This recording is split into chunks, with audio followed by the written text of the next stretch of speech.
Thank you, Ray. I'm here with Anton to talk about a study which we did a few months ago, looking at how mobile can become more expressive and emotional by using social media language in a different way.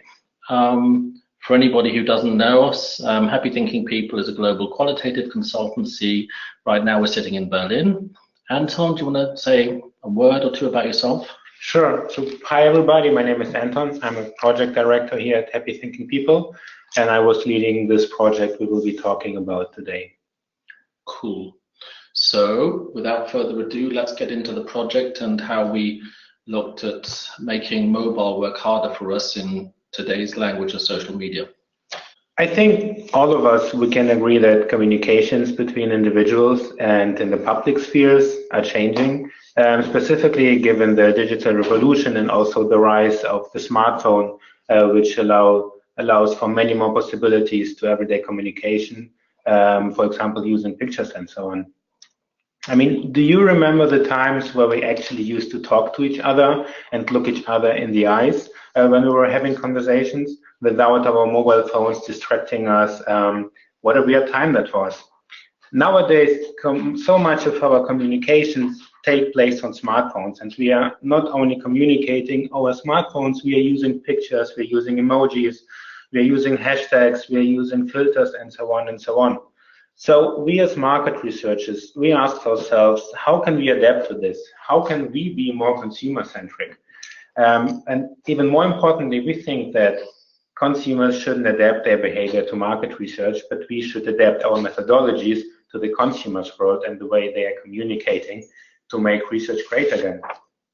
So we wanted to explore if qualitative market research can follow suit in this trend with team communication, and we experimented with a study where we replaced words entirely with pictures. So we sent our questions only with pictures and asked for pictures only as the replies.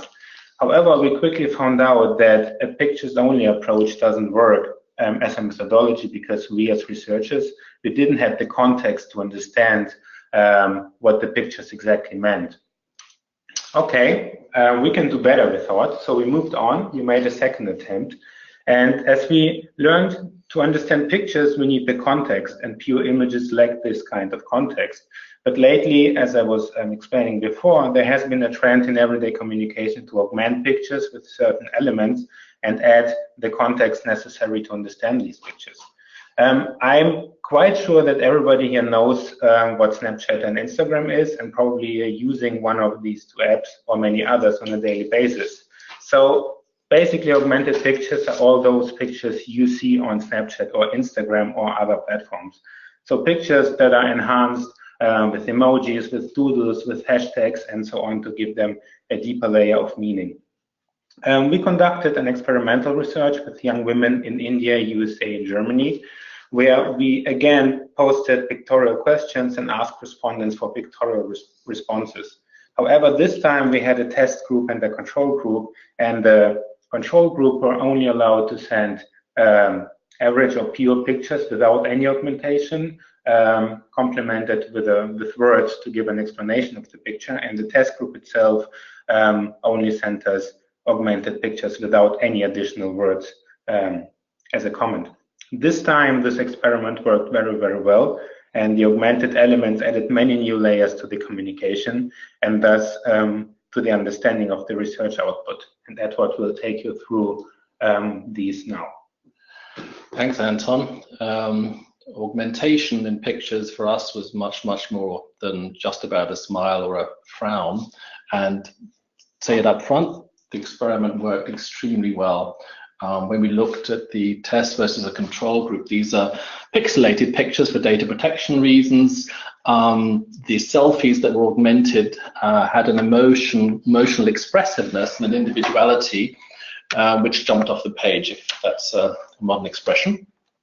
You can see on the first one here to the left, a young lady using augmentation to show how she felt about split ends. So the doodles, the stickers, this sense of playfulness but also frustration worked much, much better than a standard mobile ethnographic approach. The picture in the middle was a good hair day Again, we got a very clear sense by this kind of like the text box which she put in with the sticker, much clearer sense of the persona she was aspiring towards, the aspirational character, much more useful for creatives. So we thought it was an amazingly powerful platform. And importantly, the researcher here, this is Sarah, who partnered with Anton on this. This is how she briefed in the task. So it's almost stepping into the shoes of the respondent and putting ourselves into the augmentation scene. So the little scissors, using the bubble, the emojis, very much more playful, opening ourselves up and leveling with participants. And that was essentially what we figured worked in getting respondents to use the augmentation themselves and opening up a lot more. If we compare that with the control group, these are pictures, the two on the left, or the one on the left and the one in the middle. The one on the left was actually a lady showing us a bad hair day, and you can't see it here because it's pixelated, but the lady was smiling. So actually potentially quite misleading and certainly not expressive in a way that the augmented pictures were.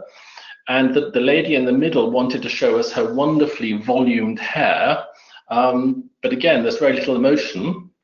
She shows the hair, but how does she feel about that? It's very difficult to tell. Words have to work a lot harder, and we all know that words help rationalize essentially, and we can't see her face. So some more examples. This is going back to the test group, how playful, expressive, individual, I would say almost more immediate, visceral, the reactions that we got in this 3-country experiment across the continents. Moving towards a system 1 style response, if not system 1, which would be maybe something different. So what is the key to this and the layering and the stories that come out of this departure from a static sort of picture and words approach? Well, there are a number of aspects to being acquainted or fluent with social media language, and we can start with the basics of emojis and stickers, which are in their very basic form just a more fun way of embellishing a picture than just using text, as we can see on the left. Then we have in the middle, we've got the text overlay and doodles. And if you look at the way the language has been written there, the use of color, it's been personalized. It looks like somebody's used their finger to draw on their smartphone. Much, much closer and much more, again, individually expressive than a traditional mobile ethnography would be, and certainly getting closer to the way that younger audiences, and not just younger audiences, Gen Y as well, are using these kind of communication on social media. And another example there, hashtags and memes. These help create a connection between the wider world, both the real and the digital world. And sometimes these can be borrowed from celebrities and then they're used personally with a different twist. So if you want to be intellectual, you could call this a modern form of intertextuality. One I didn't mention was masks and filters, and this brings us to the point of social media language becoming a global language. They don't just speak more than 1,000 words, they cross borders. So here we see the use of a pink wig. The lady on the left was in the States, the lady on the right was in India, and they both wanted to say this is how they felt on a bad hair day. So they felt they didn't want to show their hair, they wanted to hide it. So quite interesting that they use the same kind of like language, if you like. So if I'm moving on, yeah, what does this mean? So you can see we had a lot of fun with the study, which is all well and good, letting participants play around with pictures, emojis and stickers and other things, but is it worth it employing as research methodology, we'd say yes, but with certain considerations which Anton is going to talk about now. Yes, the first one would be that it is important to know your objective, because what we found out during this project is that certain topics and research objectives are more suited to pictorial research than others, such as, for example, understanding emotions. Think of questions like demonstrate what your world would be like without a specific product, or show us what it's really like to live with three small kids. Another very well suited objective would be understanding certain occasions, for example, time to relax, or how a breakfast time on weekdays would be different to breakfast time on weekends. Also, exploring into a category, for example, a question like show us how allergies affect your life and what impacts using anti-allergy medication has on your life, would work quite well with this kind of methodology. However, there are also topics that are less suited to pictorial research. For example, product or concept evaluations, where specific feedback is needed on concrete stimulus. Just think of this task. We have 5 concepts to test, and we want you to capture all your likes, all your dislikes, and all your suggestions for improvements for 5 concepts in just one augmented picture. Ready? Go. If this sounds impossible, then because it pretty much is. Also, purely ethnographic research questions or objectives, for example, show us what your hair looks like when you use this hairspray. Plain pictures alone would work fine in this instance because we don't need the additional emotional layer augmented pictures add. So in general, we can say the more specific the research question is, the less suitable this methodology would become, because it is more about the exploratory and understanding emotions and not so much about concrete feedback on stimulus. Also, it's very important to know who your target is, because participants, of course, has to be fluent in social media language, and we would say not even fluent, but should be more comfortable or can be more comfortable expressing themselves using social media language than in traditional face-to-face settings like an interview or a group discussion. In general, we can say that, as with all generations, there are specific communication patterns you need to understand to be able to talk to this generation. And this kind of communication we were experimenting with here specifically fits the digitally savvy generation, for example, young people, but also social media influencers who could be attracted to projects and studies when they are allowed to use this kind of methodology. Also, last but not least, it was so much fun, not only for us as researchers, but also for our respondents. We did not have to chase them. We got unprompted feedback from them how much fun it was just waiting for the pictures, thinking, or not really thinking, but just creating their replies immediately, spontaneously, and waiting for the next day for the study to continue.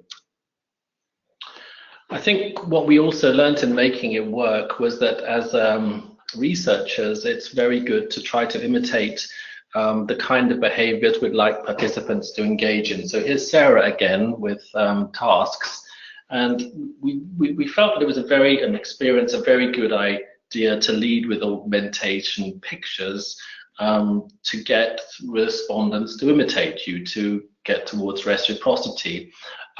We also observed that it broke down a kind of sense of an authority gap, if you like. It got us closer to consumers, more on eye level, and of course more playful. So this notion of researchers, we're the experts, we take ourselves a bit seriously, we feel back saying, well, show more of yourself and in a playful manner, and use these kind of tools when you're designing the survey. Do it, certainly at the beginning, and then slip it in when you think it makes sense, when it's about an emotional area that you want to try to get closer to, whether it's a foundational study or a particular situation where you need to understand it in great detail. Important to say that we don't think that this replaces anything in our current research arsenal. It's not saying, oh, this is the future period, we don't want to do any traditional mobile ethnographies anymore. We see it as a valuable add-on, really also to keep up with audiences as they change and adapt different languages. As Anton already said, if the objective fits, our experiment certainly confirmed that it did get us closer. It got measurably more emotional and individual expressive outputs. The target has to be fluent, and certainly it can be mixed in. It's not a question of saying, right, this is just about an augmented pictorial study with no words. But it does, if you mix it in, it could be something to spice up something which is potentially a bit dry and flat and static, and it introduces all sorts of storytelling and creating creatively inspiring platforms.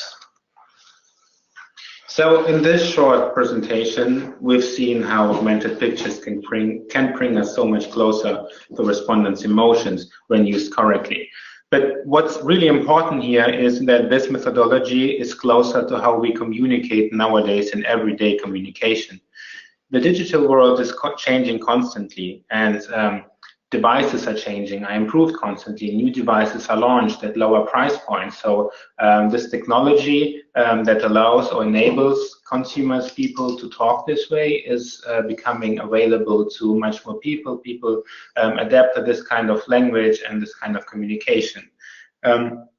So instead of asking the question why we should do this, why we should use this kind of research methodology, let's ask the question instead, what would happen if we don't adapt research to the ways people communicate naturally?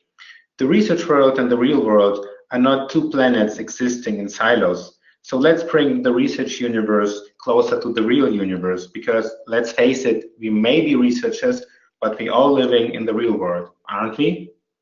And with that, I would like to say thank you for your attention. Thank you very much.